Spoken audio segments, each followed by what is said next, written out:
Good morning, everyone. In the last session, we discussed about several commands in the Linux operating system, like how to deal with file permissions in the Linux operating system. To deal with the file permissions in the Linux operating system, we are going to use chmod command.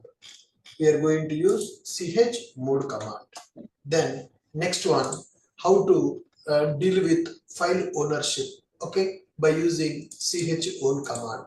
So file permissions we can deal by using numeric format. File ownership we can deal by using chown command. Then we discussed about some networking related commands like what is ping command, what is wget command, what is curl command, what is ifconfig command.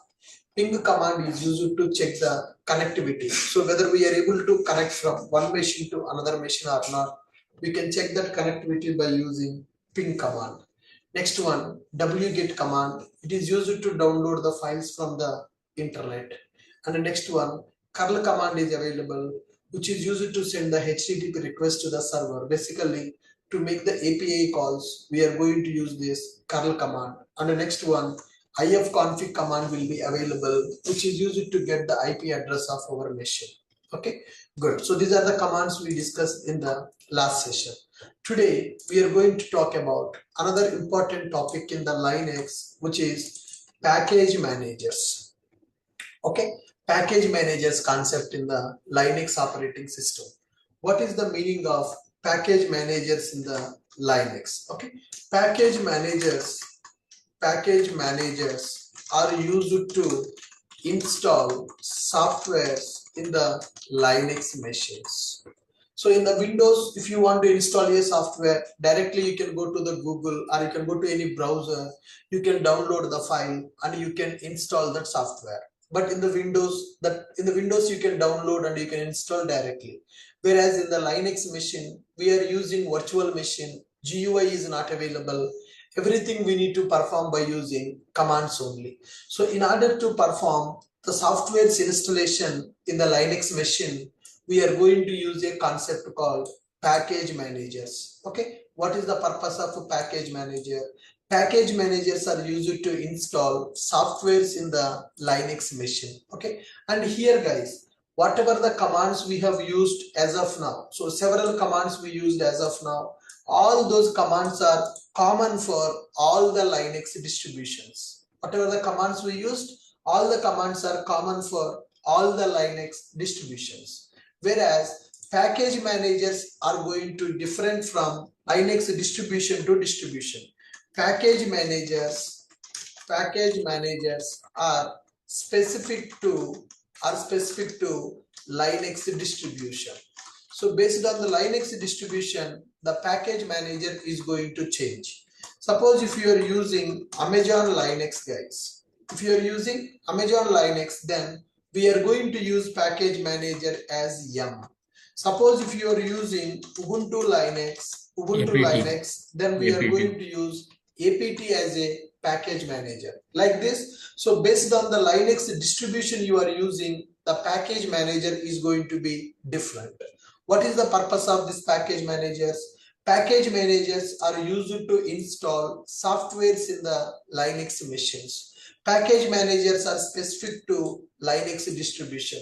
Amazon Linux and Red Hat also. Okay, Amazon Linux plus Red Hat Linux will use yum as a package manager. Ubuntu Linux plus Debian Linux will use apt as a package manager. Whatever the Linux commands we used as of now, those are common for all the Linux distributions, whereas only package managers are going to be different based on the Linux distribution. Okay, now I want to install some software in the Linux machine. Install git client. Okay, install git client software. So to install that client software, we need to perform as a sudo user sudo yum install git. Sudo yum install git. You can pass -y.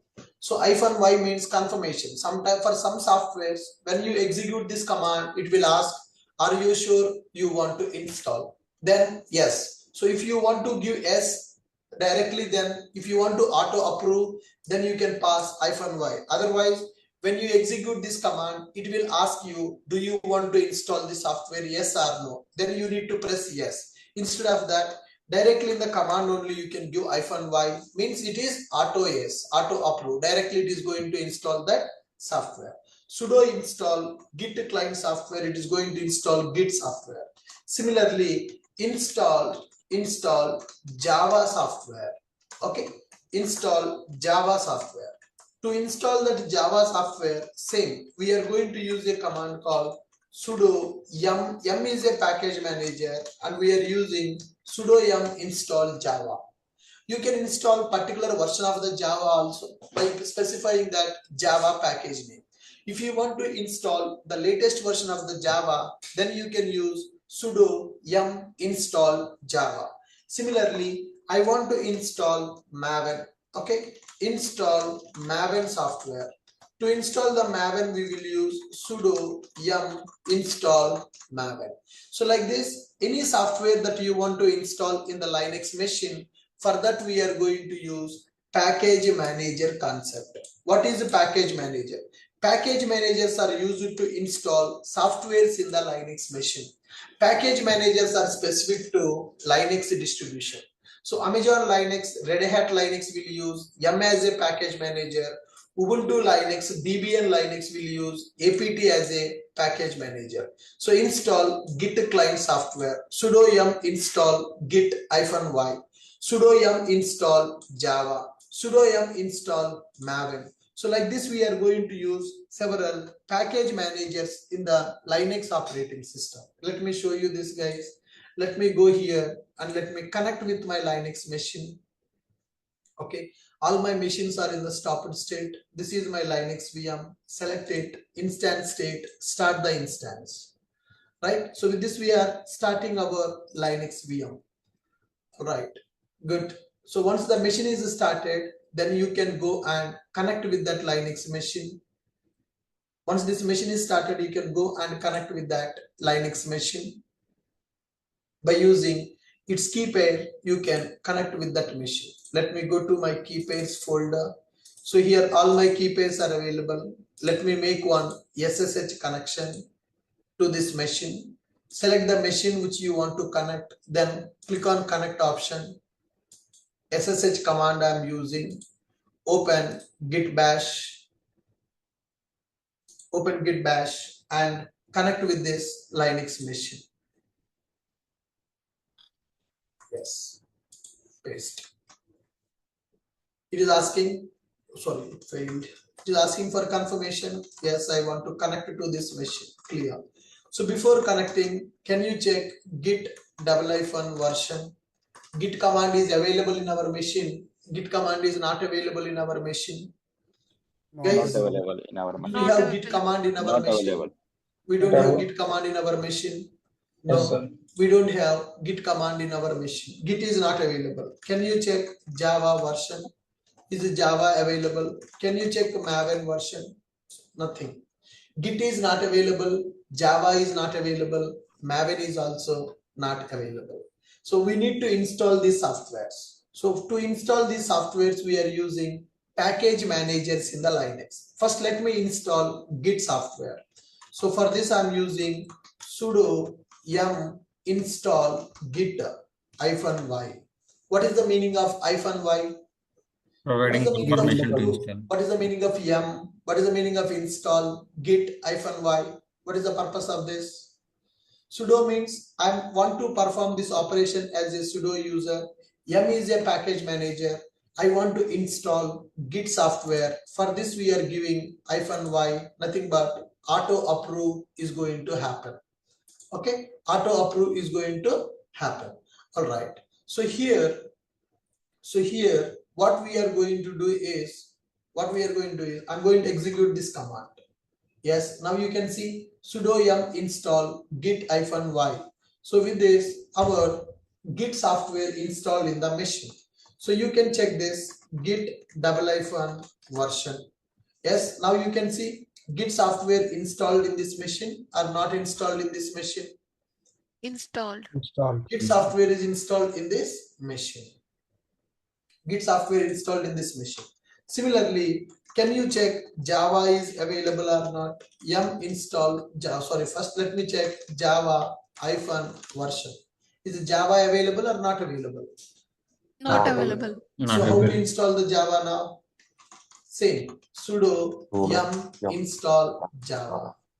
Yes. Now you see, I have not given -y. That's why it is asking for confirmation. Do you want to install Java? Yes, I want to install. So you need to press Y so that Java software will be installed in our Linux machine. So then next one, you can check it. Java software got installed. You can check the version of the Java. You can see Java version. So you can see which version of the Java is installed, guys. 22. Java version 22 version. That is the latest version of 22. Java it installed. Suppose, for example, I want to install particular version of the Java. Or you want to install particular version of the Java. So you can specify OpenJDK, something like this, OpenJDK-11. So that is the package name for the 11th version of Java, OpenJDK 17. So that is the version number that I want to install. So if you don't specify the package name, if you specify direct Java, it is going to identify the latest version of that software and it is going to install that software in our machine. Okay, then let me go and check Maven is available or not. Maven version. Is Maven available? Maven not available in our machine, guys? Not available. Maven is available or Maven is not available in our machine? Not available. Not available. Maven is not available. Okay, so let me install the Maven also. Sudo yum install Maven. Sudo yum install Maven -y. So with this, it is going to install the Maven. Okay, and you remember, guys, if you install Maven directly without installing the Java, then Maven will install the Java also. But here first I installed Java, then I'm installing the Maven. So you no need to do this step, guys, because Maven is a software which is developed by using Java. So if you install Maven, first Java will be installed, then Maven will be installed. Okay, so directly you can install the Maven also. When you install the Maven directly, first it will install the Java, then it is going to install the Maven. Now you can check the version of the Maven, MVN version. So with this you can see Apache Maven 3.8.4 version installed. Apache Maven 3.8.4 version got installed in our machine. Are you clear with this one? Yes, sir. Right. Can a normal user install sudo user, sir? The permission should be there for sudo. Okay, is it downloading from internet? Yes, sir. There is a concept called package manager, right? So Linux will maintain its own repositories for the softwares. From those repositories, it is going to download. Okay, if it is if the software is not part of that library, so we can download using a wget and install. Yes, wget also you can directly download and you can install. That is also you can. But there is a package manager directly. You don't need to download. Linux will take care of downloading and installing. Got you. Okay. Good. Fine. Actually, I also had same question. Right. Yes, sir. Good. So are you able to understand? Like I also had same question. Why can? Yeah, tell me, what is your question? What is your question, sir? Same like why we are not using wget here? Sir, if you want wget command, you can That use was, it. I was asking what. I'm telling you that. Santosh. If you want to download and install the software on your own, you can do that. You can use wget command, you can download the software and you can install that software. So here in the Linux machine, you no need to do all that process. Linux provided a concept called package manager. By using package manager, you can install these softwares directly. If you don't want to use the package manager, then you can use a wget command, you can download and you can install that software, no issue. Are you clear? Okay. Yeah. Got you. With this we understood what is package manager in the Linux and why we need to go for package managers in the Linux. Package managers are used to install softwares in the Linux machines and these package managers are specific to Linux distribution. Amazon Linux, Red Hat Linux will use yum as a package manager. Ubuntu Linux, Debian Linux will use apt as a package manager. So these are the basic commands that we are using to install these particular softwares. Next one, install web server. Install web server in the Linux VM. So can anyone tell me what is a web server, guys? Can anyone tell me what is a web server? Web server is a software which is used to run our websites. Okay, so what is the meaning of web server? Web server is a software which is used to run websites. Okay, so websites are divided into two types, guys. Websites are divided into two types. Websites are divided into two types. One is called as static website and another one is called as dynamic website. Okay, so what is the difference between static website and a dynamic website? Can anyone tell me what is the difference between static website and a dynamic website? Come on, guys. Websites are divided into two types. One is a static website, another one is a dynamic website. If I want to run my website, okay, then I need one server. So web server. Web server is a software which is used to run our websites. Websites are divided into two types. One is called static website, another one is called dynamic website. Can anyone tell me what is the difference between static website and a dynamic website? So static website contains fixed content, sir. It's contains Yes, fixed static content. website means fixed And content. dynamic websites contents means it's changed Content will based change upon the based on users user. and time. Content will change based on user. Okay, so static website which is fixed content. Okay, for example, can I say Wikipedia, which is having a static content? For every Yes. user, same response. And when you go for this dynamic content, Gmail, dynamic website, Gmail, Facebook. If I log in into Gmail, my emails will display. If you log in into your Gmail account, your emails will be displayed. Okay, so the content will be changing based on the user. Such kind of websites are called dynamic websites. In order to run the website, we need a web server. What is web server? Web server is a software which is used to run the websites. Okay, websites are divided into two types: static website and dynamic website. Okay, to host the static website, nothing but basic HTML pages will be available. Nothing, only basic HTML pages will be available in the static website. When you go for the dynamic website, then front end and back end technologies will be available. Okay, now here, guys, we want to host one web server to run static website. For dynamic websites, we are going to use Apache Tomcat. Okay, for static websites execution,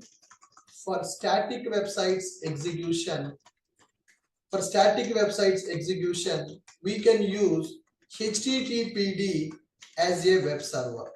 What is a web server? We can use HTTPD as a web server.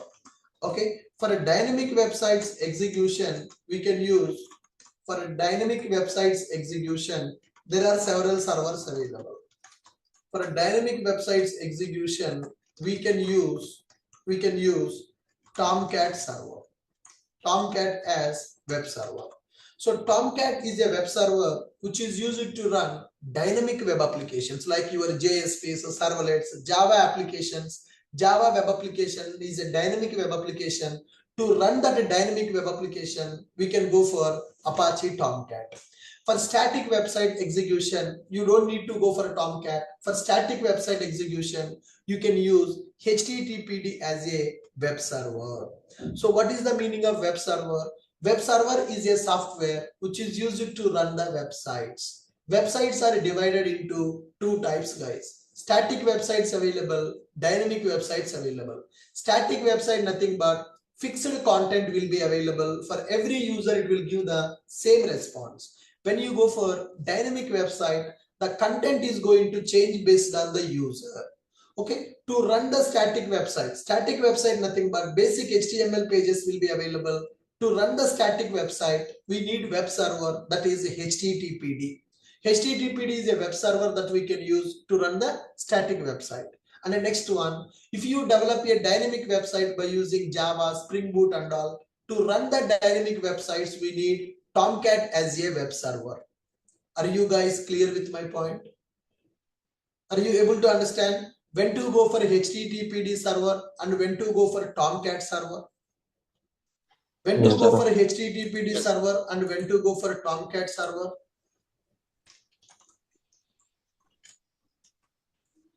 Come on, guys.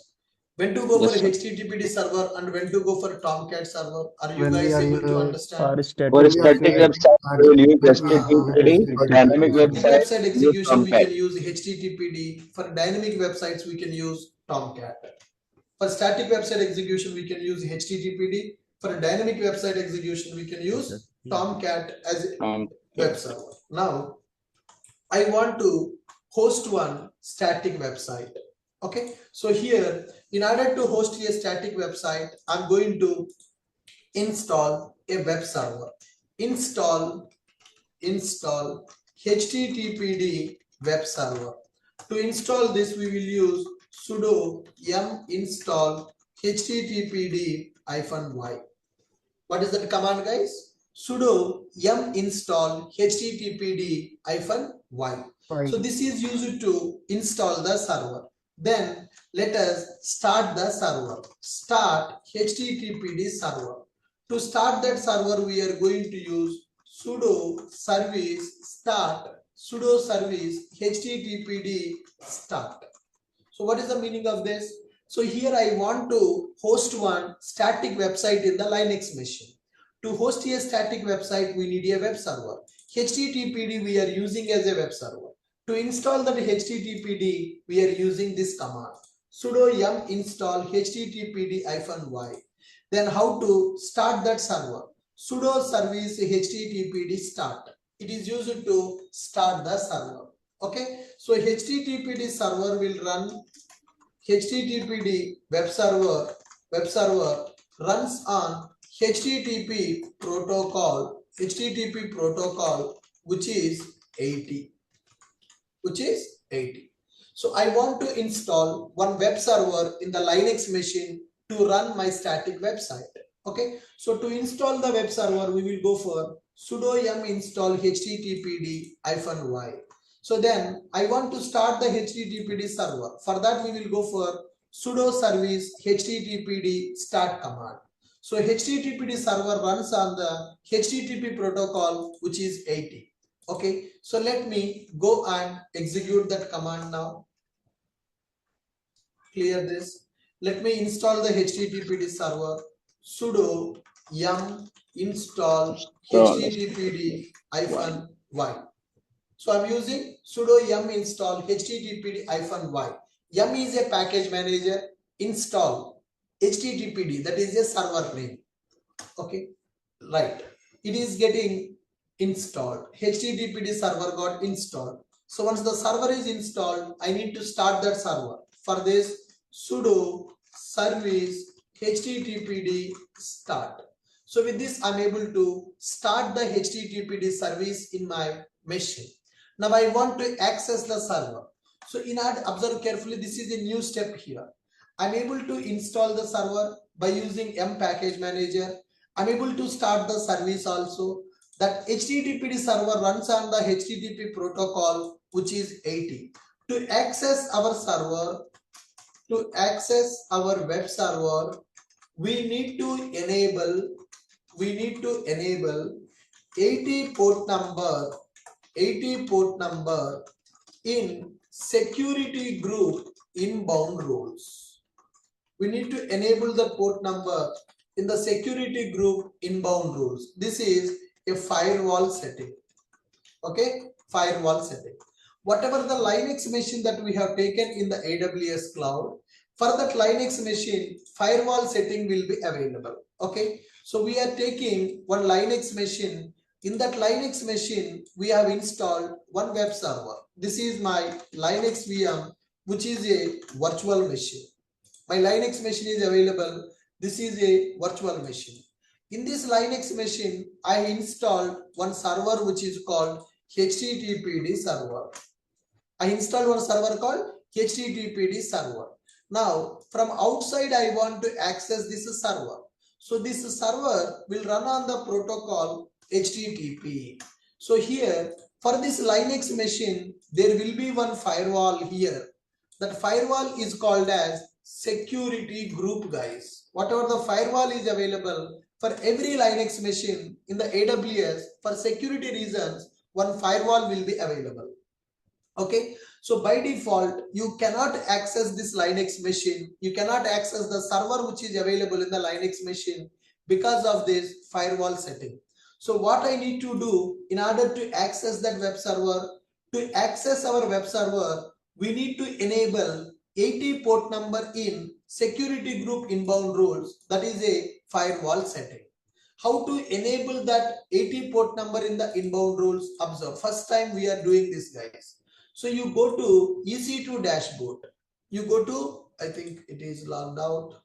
Let me log in again into my AWS account.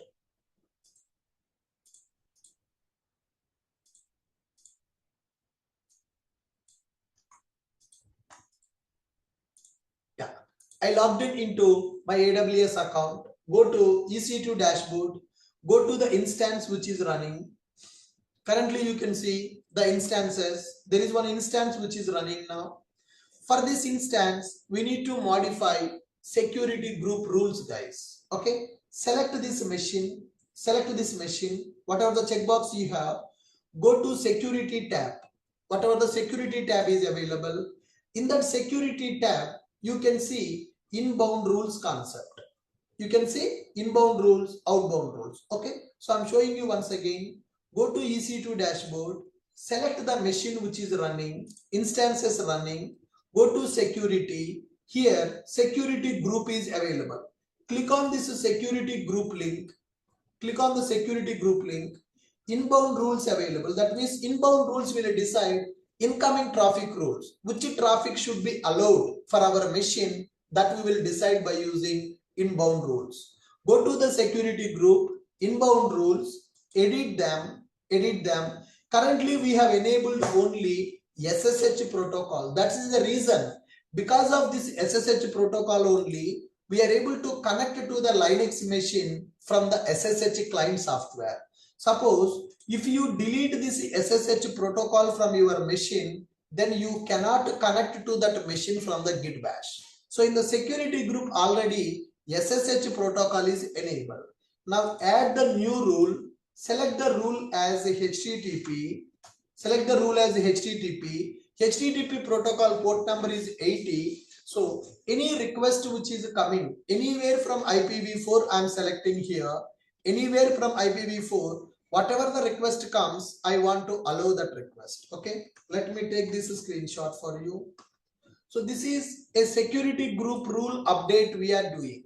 So in the EC2, we have a security group. So in that security group, we have a security group. In that security group, we are adding a new rule. So HTTP protocol, we are enabling to access our web server. Once you added this HTTP protocol 80 port number from anywhere IPv4, that means any request which comes from any location, if the request comes, then I want to allow that. Click on save the rule. So with this, our security group rule is updated. Then go to your EC2 dashboard, then access your EC2 machine public IP. So take the public IP, hit the URL. So if you hit the URL, that means we are accessing our web server. So we are getting the response, it works. That means we are able to install a web server in the Linux machine and we are able to access that web server also. That web server is running on the port number 80. A web server will run on the protocol HTTP. HTTP will use port number as 80. So to access our web server, we need to enable 80 port number in the 80 port number in EC2 VM security group inbound rules. Then after this, access our web server using EC2 VM public IP address in our browser. Okay, So what I have done, I installed one web server which is the HTTPD. So then I have started that server.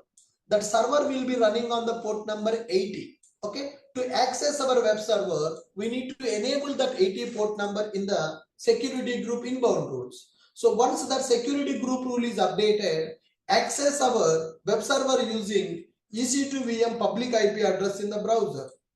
So when I access that public IP, I'm getting some response. You can also hit my public IP. You can access my web server now. Web server means which will run web application. Anybody can access our application by accessing the server. Can you guys click that URL and tell me, is it working for you? Can you guys tell me, is it working for you? Yes, sir, it is working. Yes, sir. Yes, sir, working. Yes, sir, sure. Working? Working. Very good. Yes, Now, so currently that is giving a message as It works. It works. Now, I want to change the content of the website. I want to modify my website content. I want to modify my website content. I want to give you a message, something like welcome to Ashok IT. I want to give you a message, something like welcome to Ashok IT. For this, navigate to the website content directory. Okay, so navigate to web server directory. Navigate to the web server directory, which is cd space/var/www/html. This is called as our web server directory. Navigate to the web server directory, create index.html file with the content. So whatever the content you want for your website, that content you can keep inside one file called index.html. For this, you can use a command called sudo vi index.html. So you write the content, then save that. Okay, so fine. So first we have installed the web server and we have started that web server. It is running on the protocol 80. We enabled that protocol in our security group inbound rules, and we are able to access our web server using its public IP address in the browser. Then I'm navigating to the web server directory. I'm going to change the content of my website. All right. So let me do this. cd space/var/www/html. Now you check my present working directory. What is my present working directory? Var www.html. In this present working directory, do we have any content? No. Do we have any content No. in the present working directory, or we don't have any content in the present working directory, guys? Is there any file No. available, or there is no No. file available in the present working directory? Nothing is there. There is no file is available in the present working directory. So what we need to do now? I need to create one file, sudo vi index.html. What is the purpose of vi command, guys? Do you know what is the purpose of vi? V1 Edit delete. the To file. create the To edit, To edit the file. editor. If the file is Editor. not available with the given name, it will create the file and it will open the file for editing. If the file is already available, it will open the existing file only. Sudo vi index.html. Okay, insert mode. Just I will write one message, that is welcome to Ashok IT. Welcome to Ashok IT. Okay, so we are learning Java real-time project. Okay, good. So save this file and close this file. That's it. I navigated to this location where I can keep my website files. Then I have created one file with a name called index.html. Now go to browser, refresh the URL. Can you refresh the URL what I have given to you? Can you guys refresh the URL what I have given to you? Yes, Yes, sir. sir, I'm getting that. Welcome Yes, to sir, Ashok change IT. has We been are learning reflected. Java real Yeah, time. changes are reflecting. So Yeah. this is a dynamic website or it is a static website? Dynamic. Static. Only HTML, right? So it is a static website or it is a dynamic website? Static. Static. Static. It is a The content static is same for website. all the users. Yes, it is a static website. The content is same for all the users. The content is same for all the users. Users. Are you clear with my point? Yes, sir. Yes, sir. Just look at these points once again. So we are trying to understand how to set up one web server in the Linux machine to run static websites. Web server is a software which is used to run websites. It can be a dynamic website or it can be a static website, right?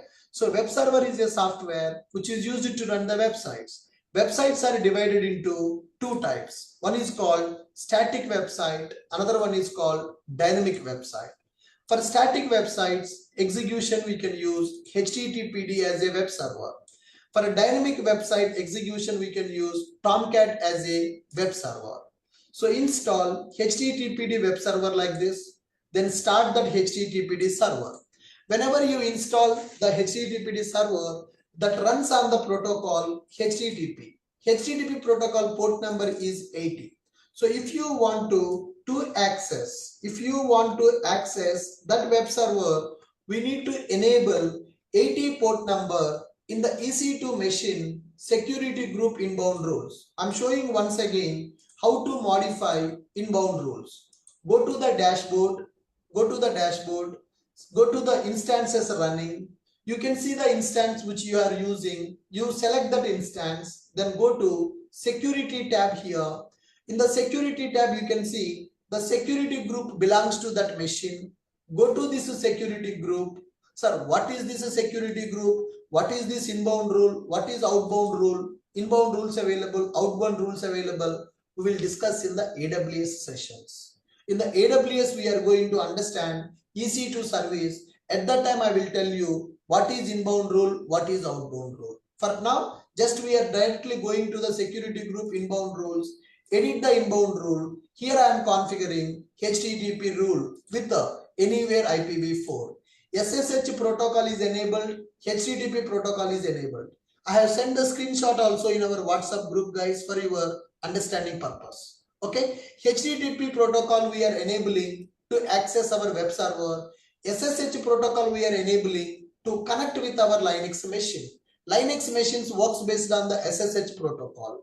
Okay, so to access the Linux machine, we are enabling SSH protocol. To access the web server, we enabled HTTP protocol. So once this HTTP protocol is enabled on the machine with 80 port number, take the public IP and access public IP. Then your web server will be accessed. So if you want to keep custom content in the website, then you can go to your website directory, cd space where www.html. Then create index.html file with the content. Then your web server will reflect the content. Your web server will reflect that content. Are you guys clear with my point? Yes, sir. Yes, sir. So Is do it we clear need for to everyone? How to set up a web server in the Linux? How to host one static website? How to host a static website? so after content change, did you restart the server or it Automatically it automatically? will load that, sir. You no need to restart. Okay. I have not restarted that. Okay.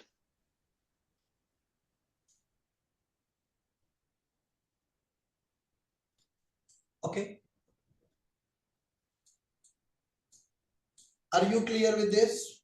Any confusion? Yes, sir. Are you guys clear with this one? Or any confusion is there?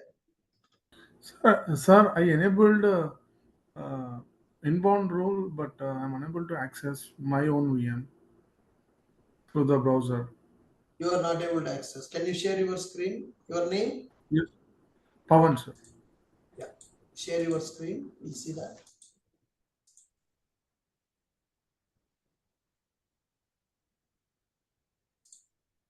Yeah, Pawan, I gave you co-host. Can you share the screen and show me?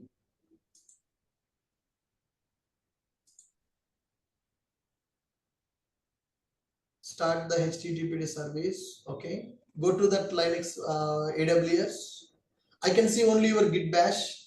Share the complete screen. Whenever you click on share option, first option will be available. Entire screen, you before whiteboard, there is option to share the entire screen. Share that.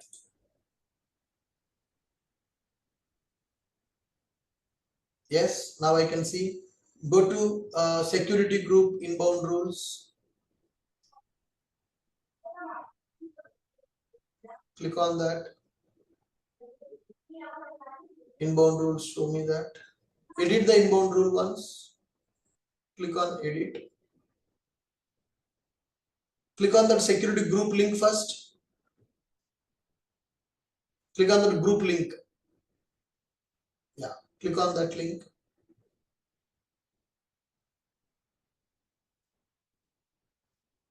Scroll down, edit inbound rules. Click on edit inbound rules. SSH, HTTP. Source type, can you select anywhere IPv4? Yeah, update it. Now take the public IP of the machine. Go to the instance, take the public IP, copy the public IP. Yeah, 18.222.122. Yeah, copy the public IP address. Yeah, you can see that already it is there. Yeah.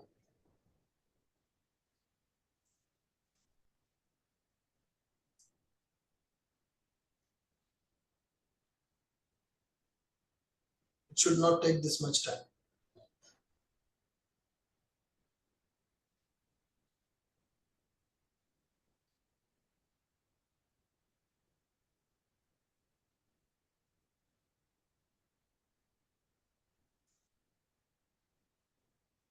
Did you change anything in the outbound rules?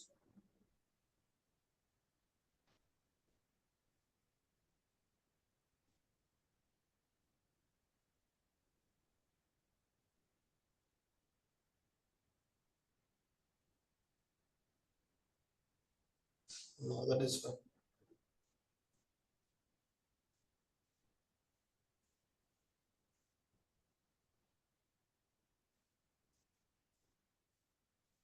Can you go to git bash and type one command? Sudo systemctl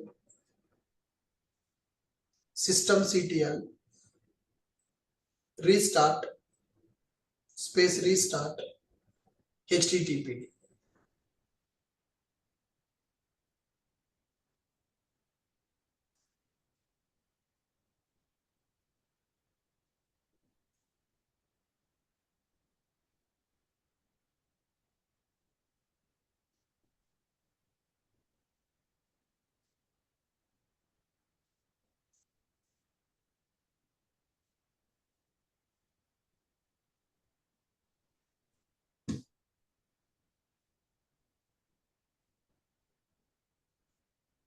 That means you already installed that httpd earlier. It is saying it is already installed. Nothing to do.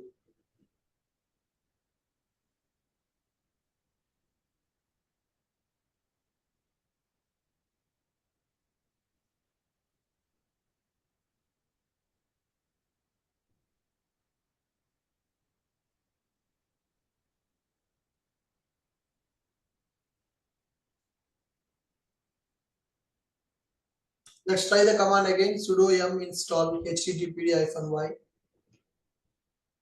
Sudo yum install httpd-y.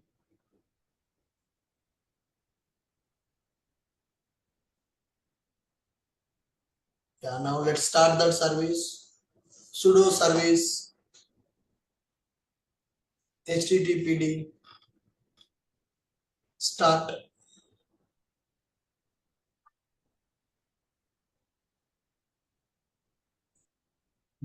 I hope. Now go to browser and refresh that URL.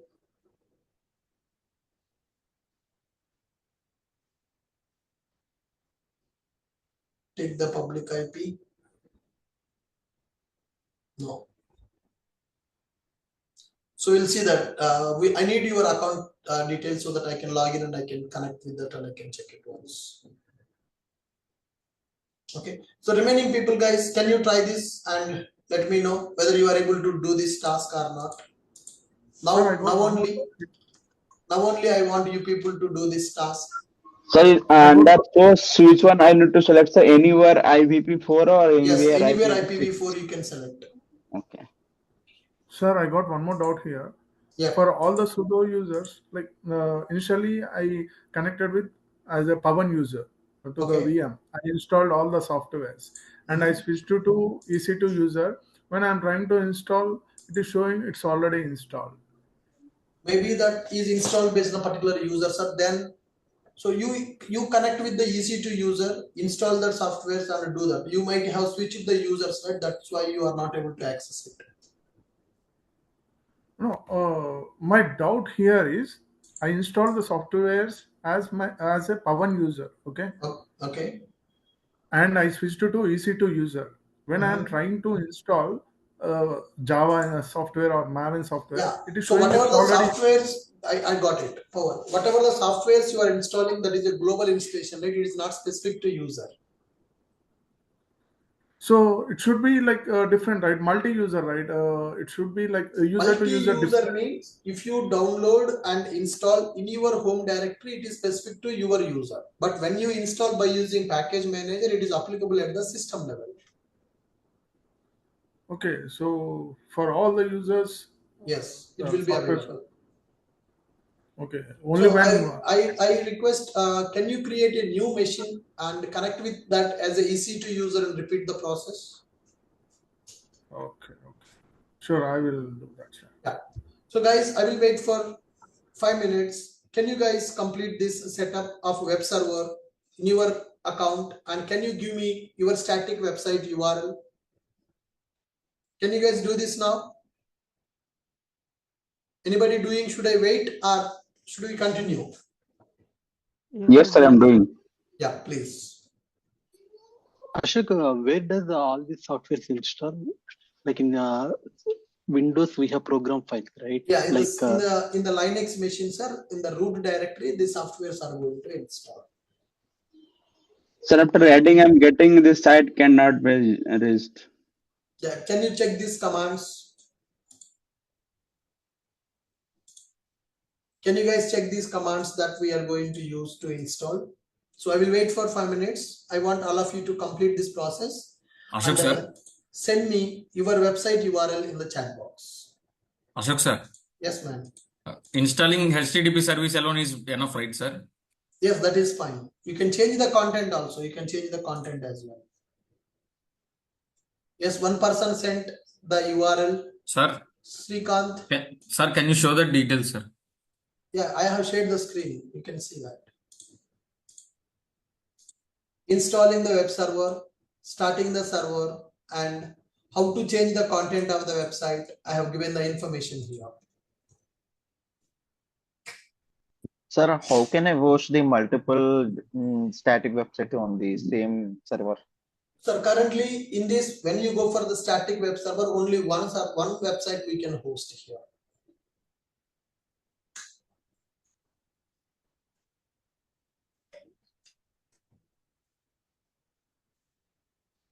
Are you guys okay. able to do this? Sir, just a minute, sir. I am editing my security thing. Yeah, guys, complete it. 3 minutes left.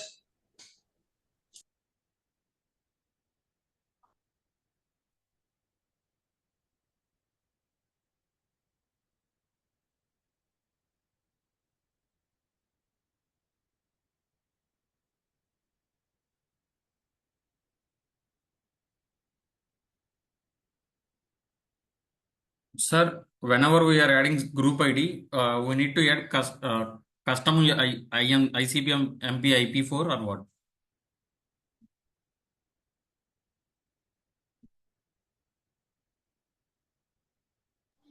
IBP4, Ravindra. We no need to change anything here. HTTP. Okay. Simply you have to write HTTP, means you have to select only. Yeah, sure.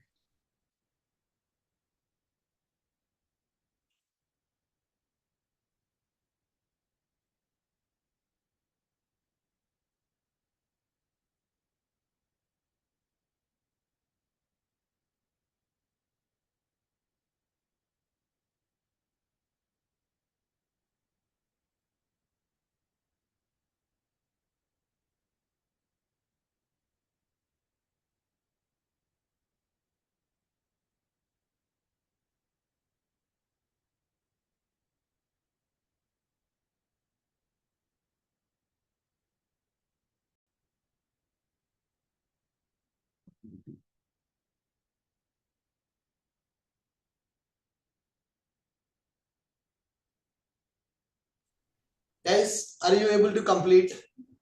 Is it working for you? Sir, for me it is not working, sir. Pawan, you create a new machine and try that, sir. You create a new machine and do the process. For remaining people, it is working. Okay, sir. Okay. Sir, for me also it is not working, sir. Your name? Ravindra. Ravindra. Share your screen, Ravindra. Yeah, one.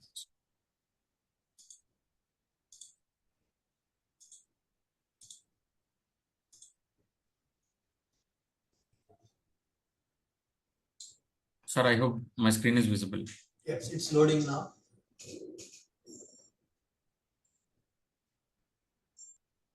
Okay, good. Did you save the changes? Yes, sir. Yeah, saved it. HTTP, okay, good. Go to the machine public IP and show me the git bash once. Git bash. I think source he put custom one. That is fine. Anywhere IPv4 you can add. Go to that source, anywhere IPv4. Change it to anywhere IPv4. Yeah, save that rules. Save it. Done. Now go to the public IP and refresh.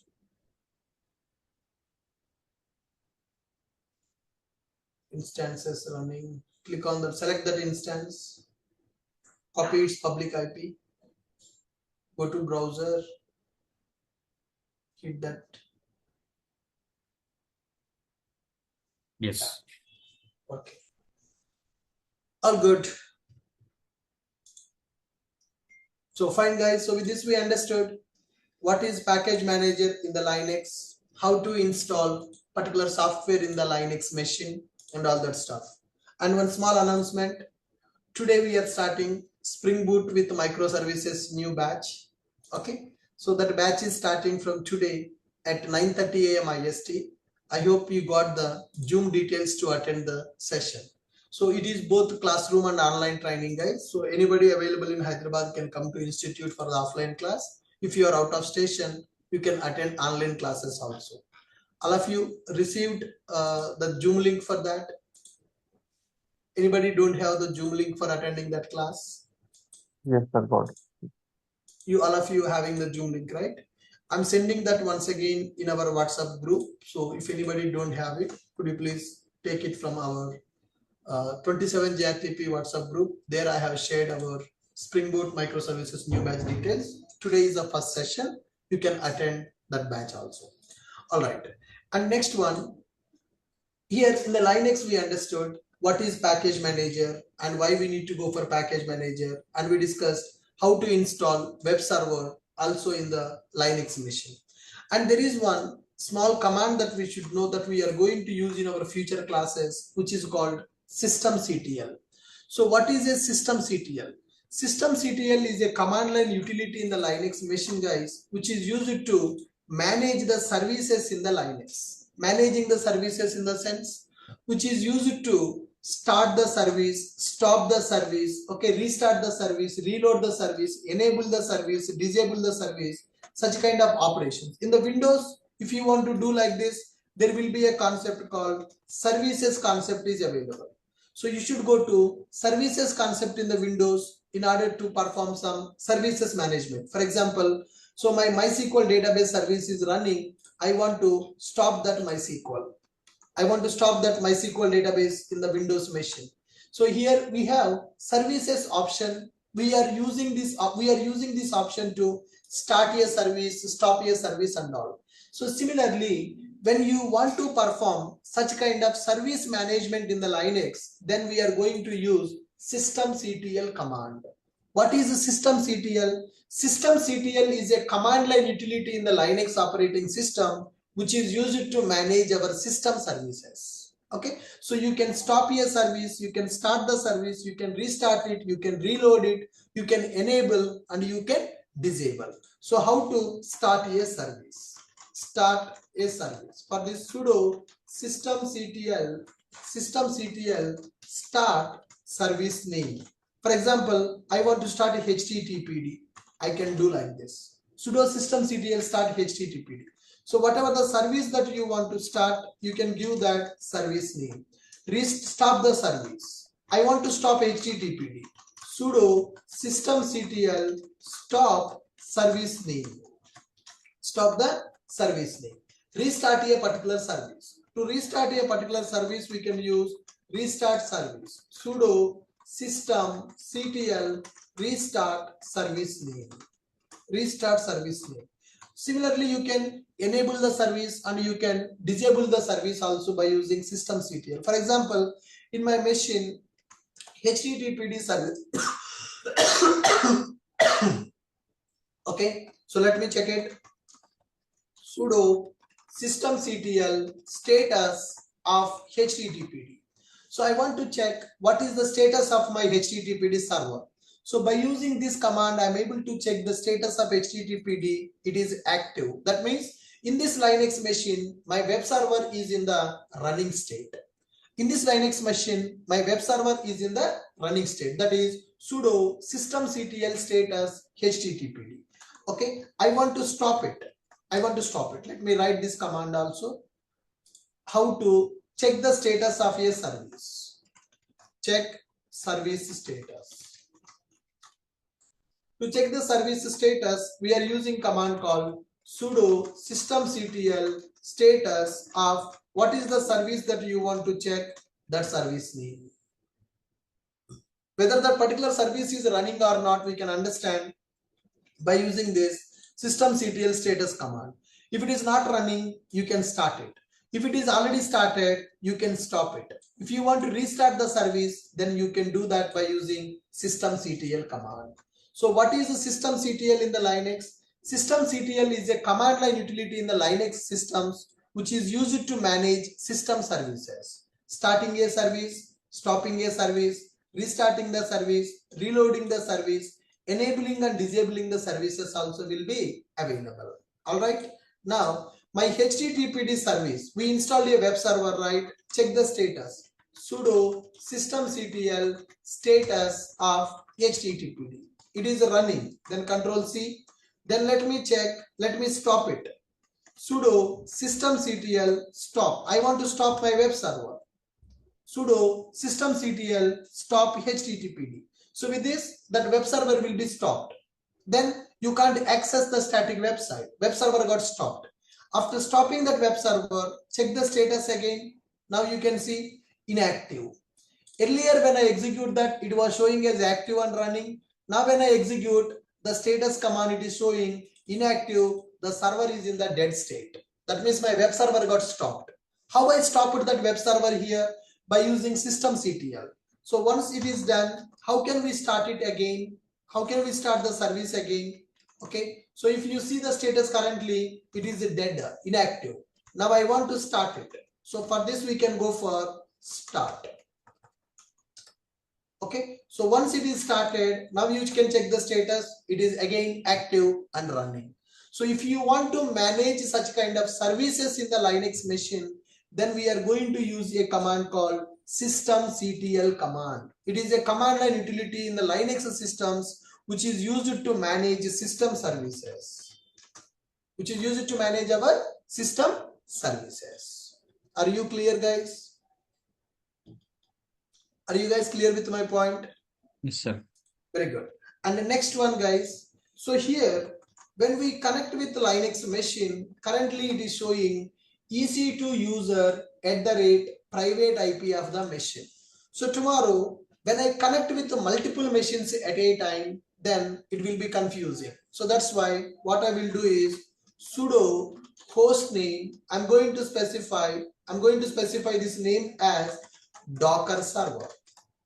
Okay, I'm going to specify this name as a Docker server. Then exit and connect back. Now, can you see? Earlier it was displaying the private IP here. Now it is displaying the name as a Docker server. So that is called changing the host name of our machine for readability purpose. So if you see this particular IP address, you cannot understand this machine belongs to which server in our project.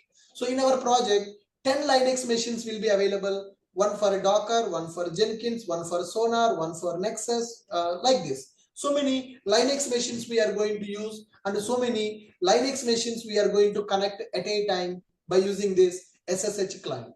So if you want to understand this Linux machine belongs to which is server, which is software, that's where you can set, instead of displaying the IP address, you can display the host name of your machine. You can change the host name. So how to change the host name in the Linux? So to change the host name in the Linux operating system, to change the host name in the Linux operating system, what is the command I'm using? I'm using a command called sudo host name, the new name I'm going to give. Once it is done, then you just exit and connect back to the machine. Okay, connect back to Linux VM using SSH command. SSH command, there we can see the new host name. So earlier the host name is displaying as a private IP address. By looking at the IP address, it is difficult to understand this machine belongs to which tool in our project. Is it a Jenkins machine? Is it a Docker machine? Is it a Kubernetes machine? Is it a Nexus machine? Identifying that is very difficult. Okay, so that's why to avoid that problem, you can set the host name for your machine. How to set the host name for your machine? Sudo host name, the new name that you want, you can set. Then you can restart the session by using exit command. Then instead of displaying the IP address, it is going to display the host name for you. So then you can connect back to the Linux machine. Then you can see the host machine, so that you will understand, okay, this machine is a Docker machine. Like this, you can change the host name also. Are you clear with my point?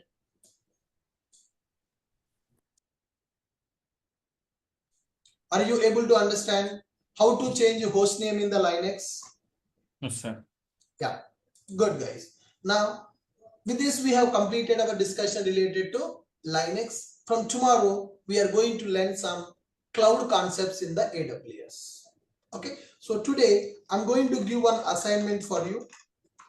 The assignment is deploy Spring Boot application in the AWS cloud.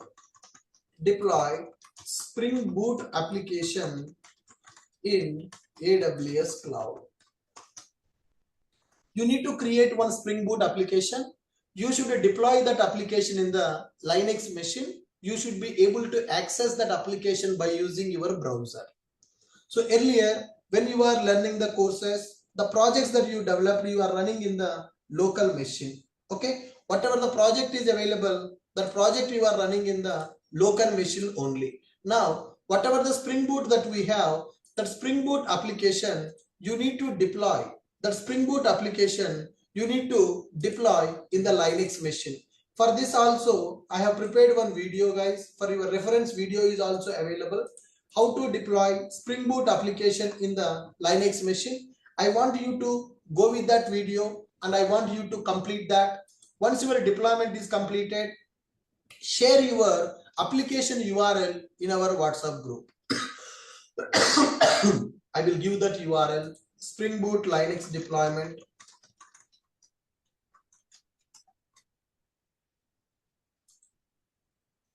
Deploying Spring Boot application in the Linux machine.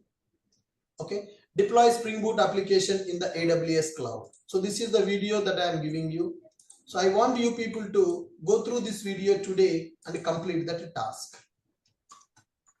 This is the assignment for today. Sir, deploy Spring Boot application. Sir, could you please share on WhatsApp group, sir? Linux VM. I will upload this notes. Deploy Spring Boot application in the Linux VM. So this is the task that you people should complete for today. Can you guys do this before coming to tomorrow's session? Sure. Yes, Yeah. sir. Yes. Okay, now you understand what is Linux, how to work with the Linux also. So I want you people to go through that video and deploy your Spring Boot application in the Linux machine that we are creating in the AWS cloud. Okay, good guys. So I'm going to update the final notes of the Linux, whatever the Linux topics we have discussed as of now. From tomorrow, we are going to understand the cloud concepts. For next 1 week, we are going to learn AWS cloud. So now tell me guys, whatever that we have discussed in the Linux, so do you feel, is it useful for you as a developer? Yes, sir. Yes, It's sir. very useful, sir. Yes, sir. You got some idea how to work with Linux machines and all? Yes, sir. Good. So once you learn the cloud concepts, AWS cloud concepts, then you will get more understanding, you will get better clarity on the real-time projects development. Okay, good. I have uploaded the final notes of the Linux, guys. So today I want all of you to go through that and practice it. Whatever the commands we have discussed, practice all the commands before coming to next session. Good. Anybody having any questions? Sir, how to uninstall the software, sir? Sudo yum Which we- remove option will be available, sir. How we are using sudo yum install na? Sudo yum remove option we can use to uninstall the software. Can you install on specific version of any software? Yes, sir. I told you, right? Java specific version also you can install.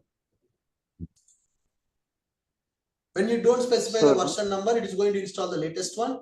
If you specify the version number, it will install the particular version.